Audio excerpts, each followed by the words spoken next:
नमस्कार दोस्तों, हर हर महादेव। आप सभी का हमारे चैनल में हार्दिक स्वागत है। भगवान भोलेनाथ की कृपा आप सभी पर सदैव बनी रहे। दोस्तों, क्या आप जानते हैं कि साल 2026 में सावन का महीना कब से शुरू हो रहा है? पहला सावन सोमवार किस दिन पड़ेगा? इस बार सावन में कुल कितने सोमवार होंगे और क्यों सावन का महीना भगवान शिव को सबसे प्रिय होता है? अगर आप सावन सोमवार का व्रत रखते हैं या इस वर्ष व्रत रखने का विचार कर रहे हैं तो ये वीडियो आपके लिए बहुत महत्वपूर्ण है, क्योंकि आज मैं आपको केवल तिथियां ही नहीं बल्कि सावन का धार्मिक महत्व, पूजा का सही तरीका और कुछ ऐसी बातें भी बताऊंगी जिन्हें बहुत से लोग जानते ही नहीं हैं। इसलिए वीडियो को अंत तक अवश्य देखिएगा। तो आइए सबसे पहले जानते हैं कि वर्ष 2026 में सावन कब से शुरू होगा। उत्तर भारत के पंचांग के अनुसार सावन मास 30 जुलाई 2026 गुरुवार से प्रारंभ होगा और 28 अगस्त 2026 शुक्रवार को समाप्त होगा। इसी पूरे महीने में भगवान शिव की विशेष पूजा, रुद्राभिषेक, जलाभिषेक और सावन सोमवार के व्रत भी किए जाते हैं। अगर आप उत्तर प्रदेश, बिहार, मध्य प्रदेश, राजस्थान, दिल्ली, उत्तराखंड, हरियाणा या हिमाचल प्रदेश में रहते हैं तो यही तिथियां आपके लिए मान्य होंगी। तो इस बार सावन में कितने सोमवार है, आइए पहले इसको जान लेते हैं। दोस्तों, वर्ष 2026 के सावन में कुल 4 सोमवार पड़ेंगे। पहला सावन सोमवार 3 अगस्त 2026 को है और दूसरा सावन सोमवार 10 अगस्त 2026 को है और तीसरा सावन का सोमवार 17 अगस्त 2026 को है और चौथा सावन सोमवार 24 अगस्त 2026 को है। सबसे महत्वपूर्ण प्रश्न ये है कि आखिर सावन का महीना भगवान भोलेनाथ को इतना प्रिय क्यों है?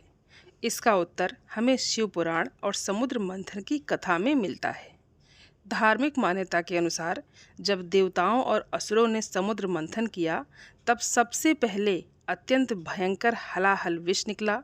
उस विष की अग्नि से तीनों लोक जलने लगी। तब भगवान शिव ने संपूर्ण सृष्टि की रक्षा के लिए उस विष को अपने कंठ में धारण कर लिया और इसी कारण उनका कंठ नीला हो गया और वो नीलकंठ कहलाए।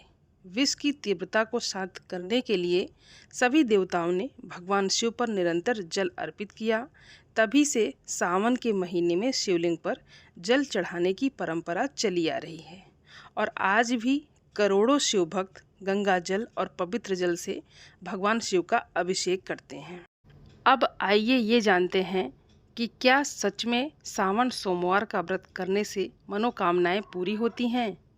धार्मिक मान्यता कहती है कि जो भक्त श्रद्धा, विश्वास और सच्चे मन से सावन सोमवार का व्रत रखकर भगवान शिव और माता पार्वती की पूजा करता है, उसे भगवान शिव की विशेष कृपा प्राप्त होती है।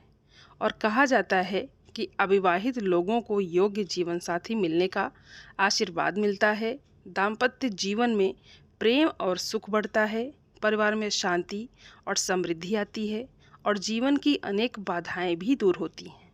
लेकिन एक बात याद रखिएगा, केवल व्रत रखना ही पर्याप्त नहीं है। श्रद्धा, अच्छे कर्म और सच्ची भक्ति भी उतनी ही आवश्यक मानी जाती है। दोस्तों, आइए अब बात करते हैं सावन सोमवार व्रत की संपूर्ण पूजा विधि के बारे में। यदि आप भगवान शिव की कृपा प्राप्त करना चाहते हैं तो केवल व्रत रखना ही पर्याप्त नहीं माना गया है। शास्त्रों के अनुसार पूजा सही विधि और श्रद्धा के साथ करनी चाहिए।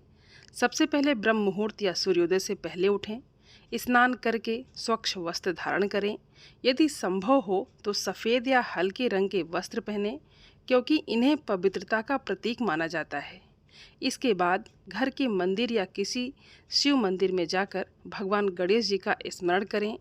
किसी भी शुभ कार्य की शुरुआत सबसे पहले गणेश जी की पूजा से की जाती है।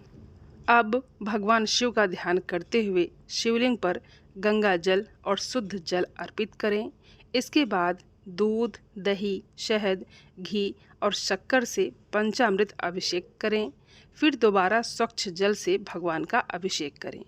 अब भगवान शिव को बेलपत्र, धतूरा, भांग, आक के फूल, सफ़ेद चंदन और सफ़ेद पुष्प अर्पित करें।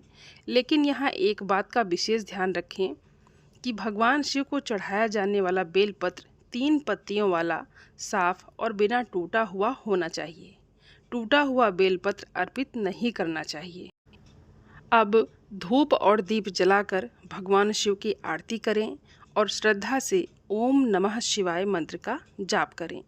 यदि समय हो तो महामृत्युंजय मंत्र का 11, 21 या 108 बार जाप करना भी अत्यंत शुभ माना जाता है। आइए अब जानते हैं सावन सोमवार के दिन किन नियमों का पालन करना चाहिए। दोस्तों, व्रत केवल भोजन न करने का नाम नहीं है। इस दिन अपने विचार, वाणी और व्यवहार को भी पवित्र रखना चाहिए।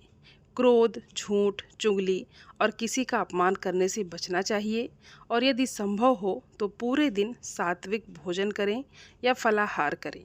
लहसुन, प्याज, मांसाहार और नशीली वस्तुओं से दूर रहें। ज़रूरतमंद व्यक्ति को भोजन, वस्त्र या अपनी क्षमता के अनुसार दान अवश्य दीजिए। धार्मिक मान्यता है कि सावन में किया गया दान विशेष पुण्य प्रदान करता है। और आइए अब ये जान लेते हैं कि भगवान शिव को क्या नहीं चढ़ाना चाहिए। दोस्तों, कई लोग अनजाने में ऐसी चीज़ें चढ़ा देते हैं जो भगवान शिव की पूजा में वर्जित मानी गई है। शिवलिंग पर तुलसी दल कभी भी नहीं चढ़ाना चाहिए। केतकी का फूल भी अर्पित नहीं करना चाहिए। हल्दी का प्रयोग भी शिवलिंग पर नहीं किया जाता है। शंख से जल चढ़ाने से भी बचना चाहिए। इसलिए पूजा करते समय इन बातों का आपको विशेष ध्यान रखना चाहिए। आइए अब जानते हैं कि सावन सोमवार का व्रत करने से क्या क्या लाभ प्राप्त होते हैं। धार्मिक मान्यता के अनुसार जो भक्त पूरे श्रद्धा और विश्वास के साथ सावन सोमवार का व्रत रखते हैं और भगवान शिव की पूजा करते हैं, उन पर महादेव की विशेष कृपा बनी रहती है और ऐसा माना जाता है कि इस व्रत से मनोकामनाएं भी पूर्ण होती हैं। घर में सुख, शांति और समृद्धि आती है तथा जीवन की अनेक बाधाएं दूर होने लगती हैं। अविवाहित कन्याएं योग्य जीवन साथी की कामना से ये व्रत रखती हैं, जबकि विवाहित महिलाएं अपने परिवार की सुख, समृद्धि और पति की लंबी आयु के लिए भगवान शिव और माता पार्वती की पूजा करती हैं। अब बात करते हैं सावन में किए जाने वाले दान की। तो शास्त्रों में बताया गया है कि सावन मास में अपनी श्रद्धा और सामर्थ्य के अनुसार अन्न, वस्त्र, फल, छाता, जल से भरा हुआ घड़ा या ज़रूरतमंद लोगों की सहायता करना अत्यंत शुभ माना जाता है। दान हमेशा अपनी क्षमता के अनुसार और बिना दिखावे के करना चाहिए। दोस्तों, एक बात हमेशा याद रखिए, भगवान शिव को महंगी चढ़ावे से अधिक सच्ची श्रद्धा और निर्मल मन प्रिय है। यदि आपकी भक्ति सच्ची है तो एक लोटा जल और एक बेलपत्र भी भगवान भोलेनाथ को प्रसन्न करने के लिए पर्याप्त माना जाता है। और अंत में आइए भगवान शिव से प्रार्थना करते हैं कि हे देवों के देव महादेव, हम सभी पर अपनी कृपा बनाए रखें, हमारे जीवन से दुख, कष्ट और बाधाओं को दूर करें तथा हमें सदैव धर्म और सत्य के मार्ग पर चलने की शक्ति प्रदान करें। और अगर आपको ये वीडियो पसंद आई हो तो इसे लाइक ज़रूर करें, अपने परिवार और मित्रों के साथ शेयर करें और हमारे चैनल को सब्सक्राइब करना बिल्कुल भी ना भूलें। कमेंट में हर हर महादेव अवश्य लिखिए।